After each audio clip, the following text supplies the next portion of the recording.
Thursday night football. I'll be at the Seven Fishes with my beloved Aunt Olga. My beloved and soon-to-be former Chargers of San Diego travel to Oakland on Christmas Eve, 5 days before the good guy's birthday, to face the Oakland Raiders, where the Raiders are laying 6. The Oakland Raiders are having their best season in years and look to finally be turning around over a decade of disastrous seasons thanks to the great young talent they have in players like Khalil Mack, Derek Carr, and Amari Cooper. Meanwhile, on the other side of the ball, the Chargers have put Melvin Gordon on IR, ending his season. And do you know why? Because he stinks, and why beat him up anymore? If he was any more afraid of hitting holes, they'd be yelling homosexual slurs at him from the sideline.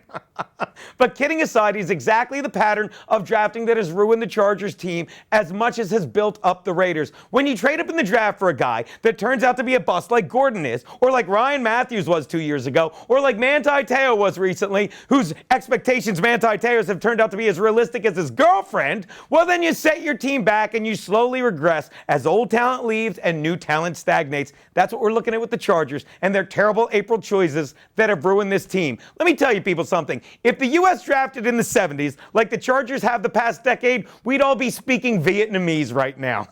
Look, the Raiders are a better team, but they're playing on 4 days rest, and it's hard to blow a division rival out by that much, especially when they have one of the greatest Chargers in history who has a ton of heart and desire in Phillip Rivers. And you know why he's so good? Because the Giants drafted him. Please, Rivers is all heart, and he will not go down quietly. And believe it or not, I'm going to take the Chargers to lose by less than a touchdown on Christmas Eve. God bless us, everyone.